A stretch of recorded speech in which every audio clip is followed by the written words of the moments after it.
OKC handles game one of the Western Conference Finals. Um, this was a game that when I was watching it, if anyone who doesn't know, what I normally do with these games is I watch them in real time, but I literally just watch to see how the game goes. And then I go back and I rewatch it through League Pass, and then I kind of write down things, or I remember things that stood out to me about the games or what happened in the game, because it's hard for me to kind of remember as I'm watching something live, and I can't pause or rewind to see when something happened. But this was one of the games that I definitely had to rewatch because I didn't really understand too much just watching how this game fell apart for the Timberwolves. And at the end of this video, I am gonna talk a little bit about the Shea and free throw things. So make sure you stay till the end to see what I have to say about that. But yeah, this was a game that I had to rewatch. 'Cause right in the first half, if we start there, I mean, it started off. McDaniels made the first two shots of the game, and I thought that was good because at some point in this series, whether it's close or not, him having confidence to take shots, whether it's a three, a mid pull up mid range, like the first two shots were, um, it's gonna matter at some point. Whether it's this series, whether it's next year, like whenever, it's gonna matter. Obviously, Shea struggled in the first half. 2 for 13, I think, from the field. I think ended up shooting 9 free throws. And it just looked like a really bad first half from Shea. When he wasn't going for the foul, like when he wasn't trying to draw the foul, and he was just trying to shoot the shot normally, the shots just weren't falling, and he was getting guarded very well. Something I was worried about, which showed especially in that first half, was the length of the Timberwolves defenders. It's really going to affect Shea, and it did in that first half. Because again, you're having like Jaden McDaniels, who's like a smooth 6'10" guarding him. You're had like when last year, like who last series they played Denver, who I guess he had like a 6'7" Gordon on him, who was bit stockier. He had some Christian Brown, like he saw many guys, and then like even in the Memphis series, like he didn't see someone who was as tall and as good of a defender as Jaden McDaniels is. And even they have right his cousin Nikhil Alexander Walker. Like they've got good defenders over there, which is something that I thought mate would have made this series like a long series. And I'm not somebody that likes to overreact to game ones, because in the semifinals just last round, we saw a lot of weird things happen in game ones.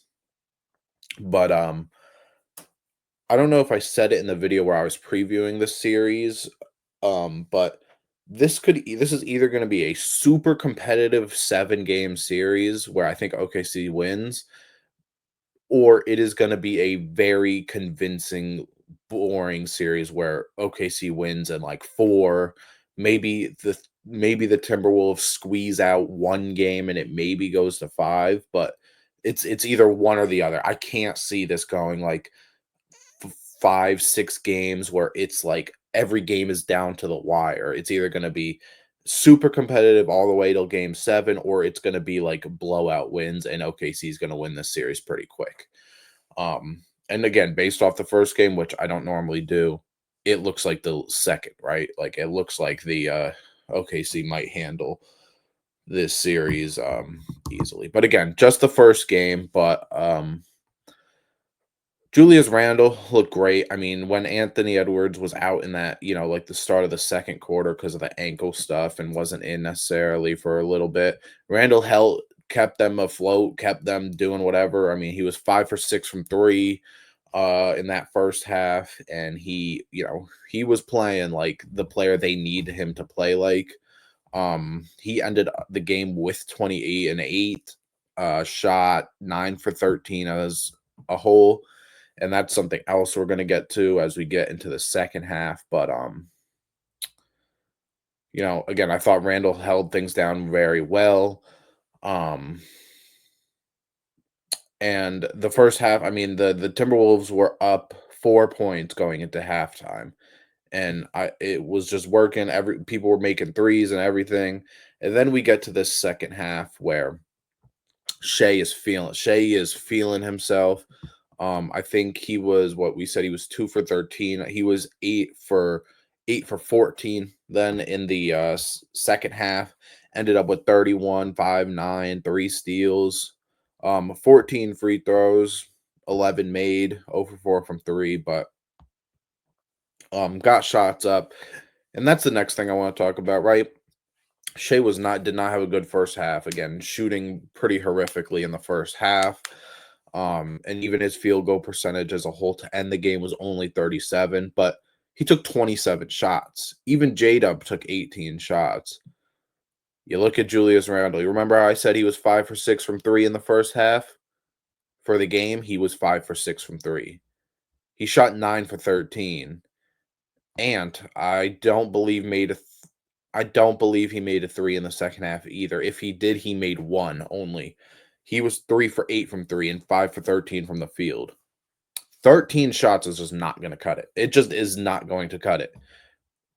Forget the field goal percentage. I don't forget it. You don't need to have a 55% field goal percentage, or in Julius Randle's case, almost a 70% field goal percentage. Because that 70% field goal percentage on 13 shots is not going to win you the series. It just isn't. I mean, good job. You were efficient. Ant not so efficient. Again, 5 for 13 as a whole, which means 38%.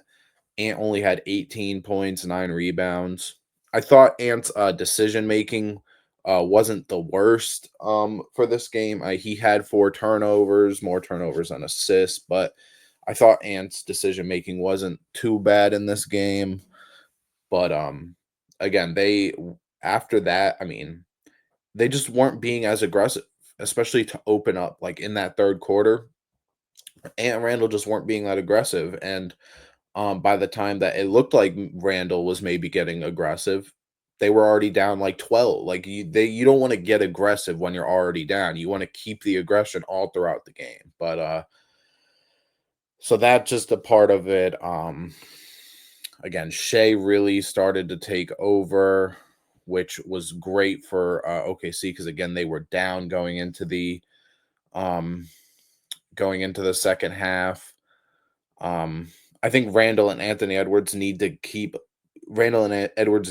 to be the guy. You cannot have a game where one of them has 35 and the other has 12. Like they need to both average, I think, a good 20, like at least 25 in this series, unless you get like a 28-point game from Jane McDaniels or Dante DiVincenzo, who didn't have the greatest game either, 3 for 14, has a 23-point game off the bench. Like you need to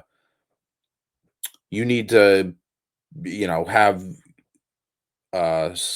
what's the word I'm looking for? You need to have like guaranteed scoring.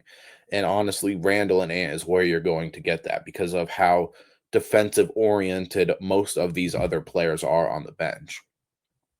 1 for 11 from Naz Reid doesn't help, of course, in 28 minutes. Gobert got in foul trouble early, but again, Gobert is one of those players where he can't play too much. Him and Hartenstein 20 minutes, Gobert 21 minutes. Nikhil 3 for 11, Conley 2 for 8. Just wasn't ideal. People were not hitting shots. And again, Anthony Edwards struggled. This is going to be a hard series for Anthony Edwards, man. I mean, Anthony Edwards is a strong guy, but I think Ant is only 6'5", 6'4" is what I see. And again, OKC thankfully doesn't have a lot of big defenders. They have a lot of defenders who are like ones through threes, right? Like Shea's a good defender.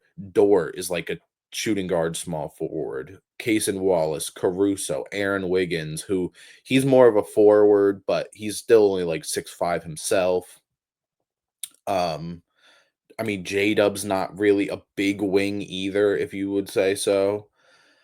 And then obviously you have Chet and Hartenstein, who that's not really going to be their duty in this series as him, but Like, and this is so many defenders that and I don't think has been used to seeing, and I think it's gonna affect with him.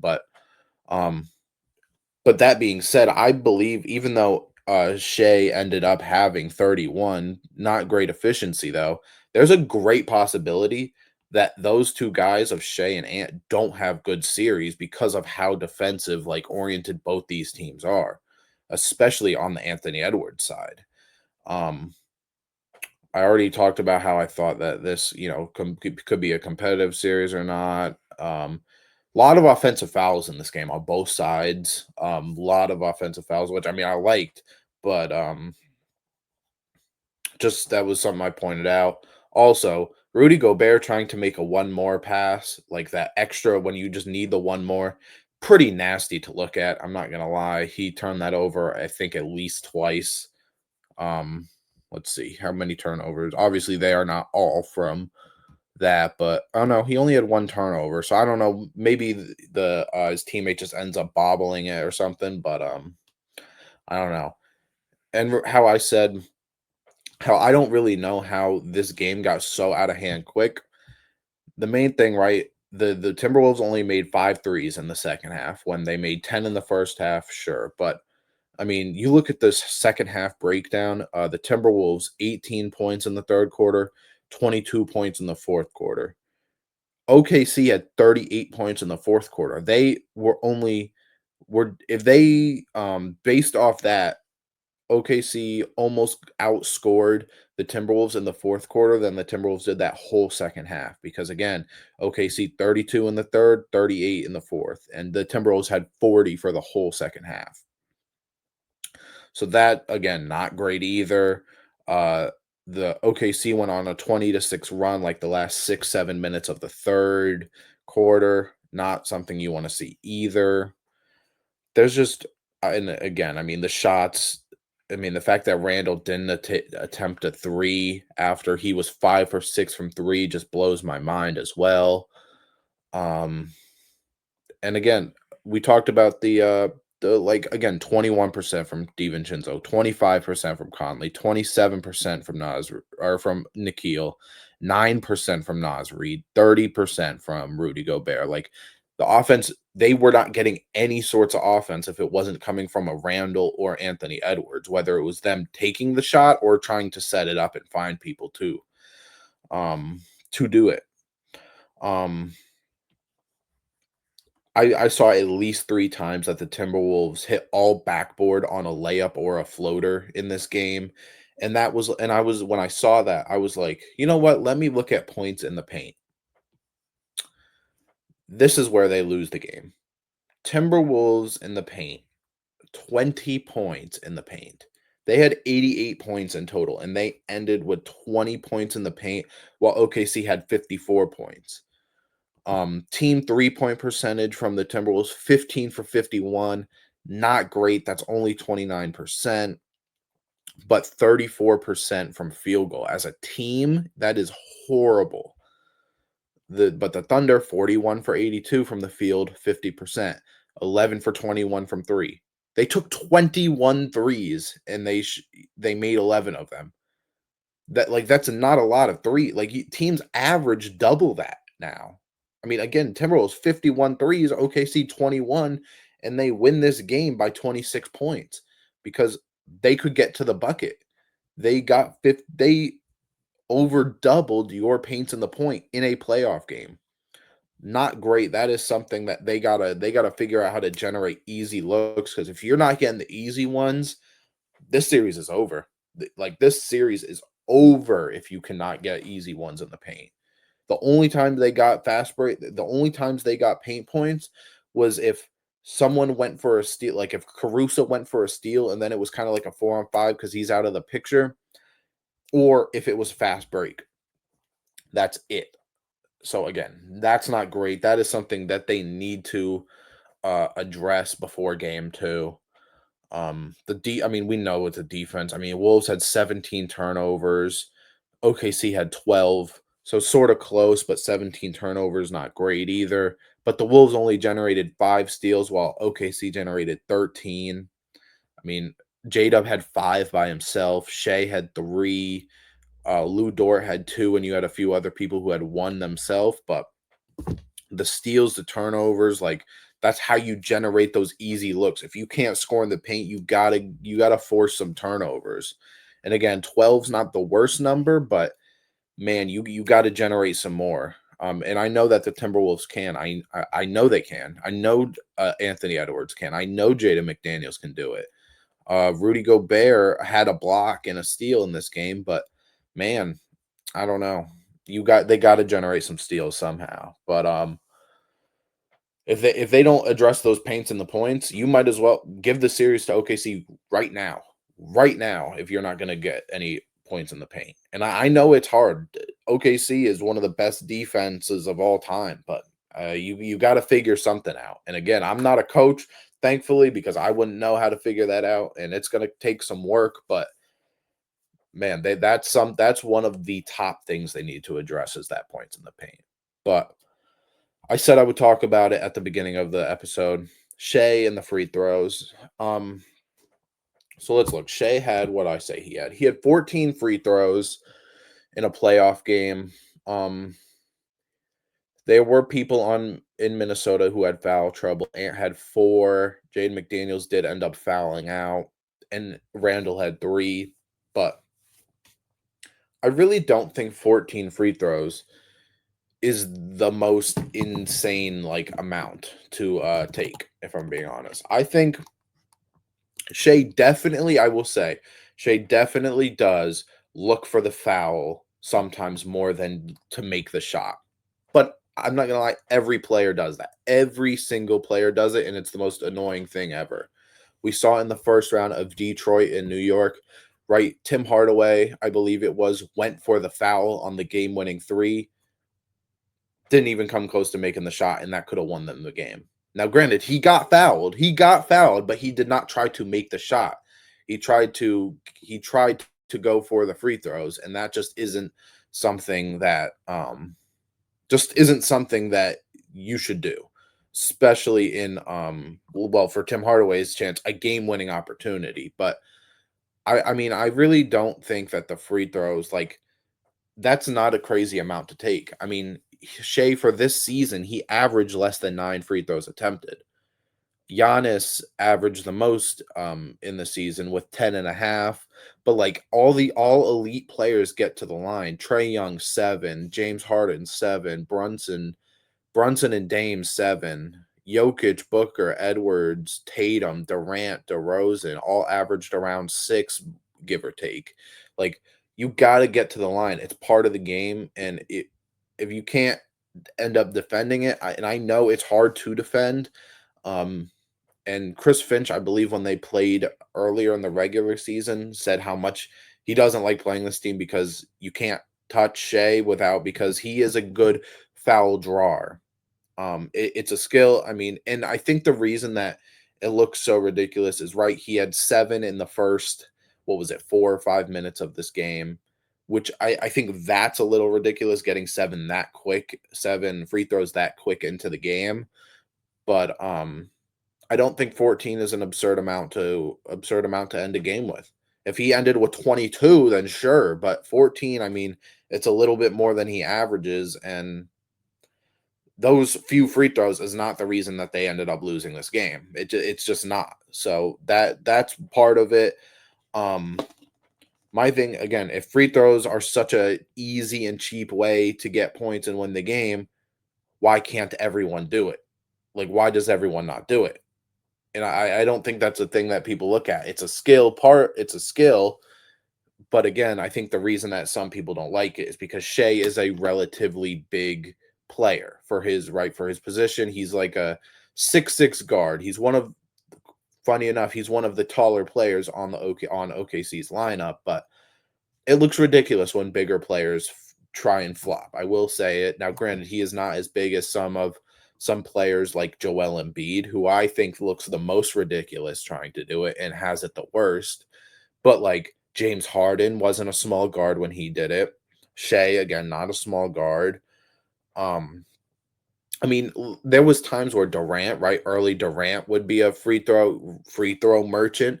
where he would do the I don't know what the swing through or whatever that they kind of sort of got rid of in the NBA. Uh, D Wade back in the day with his pump fake and everything. DeRozan with his pump fake. Like, you got to get to the line somehow. And again, sometimes he flops. I won't say it. There are times he flops, but there's times every player flops. Whether it is Shea, who's probably the MVP of this season, or the fourth guy off the bench. Like, it just, everyone does it, man. And I mean, I understand why fans would feel it, especially if you are the team going against it, but I, I can't say that that is the only reason that they lose this game. I just can't. Those free throws, I don't think, and if you look at the whole of this game, they just didn't. I don't think that mattered. I don't think that mattered with how this game ended. And I know he doesn't. He didn't only do it this game, but um, Shea is one of the best. Is probably the best scorer in the league today. He probably is. Mid range, whatever. Three is still not perfect by any means, but I mean, 37%, pretty good on almost 6 attempts. But I mean, this is, if unless I am misremembering, this is the first year that I remember this being a real issue for Shea, where people were coming at him for the free throws, the media, the fans, whoever you want, for being a free throw merchant. Last year, he averaged zero point 0.1 less free throws attempted. The year before, he averaged almost 11 free throws per game. And the year before that, he averaged 7. I don't remember this ever being a thing until now. Until now. Again, I might be misremembering, and if I am, disregard this whole part. But this is who Shea is. This is who Shea is. He's an amazing player, amazing scorer, and just because he's getting to the free throw line more than your favorite player would, or on your favorite team, I don't know what you say. I don't think that's something that you hold on Shea's head and you make, you know, you blame him for. Even though, again, sometimes he flops, sure, sometimes he looks for the foul more than other times, but there are times where he is genuinely getting hacked. And just because you fall to the floor doesn't mean it's a flop. It doesn't. So just because you're on the floor doesn't mean it's a flop. Because again, I saw a few times this game where he got hacked and brought to the floor. And by any means, I am not a Shea fan. I am not one of my favorite player is a player who does not get to the free throw line. I wish he got to the free throw line more like Shea did, because it would make him so much more elite. That is what makes players unguardable on every level, because they can get to the free throw line and you don't know how to guard them. But again, OKC wins this game. They deserved it. Their defense was amazing. And I'm excited to see what changes the Timberwolves make going on into game 2. And hopefully the Timberwolves can get them back in this series, because these things I talked about are glaring holes when you really sit down and watch and you look at what happened in this game.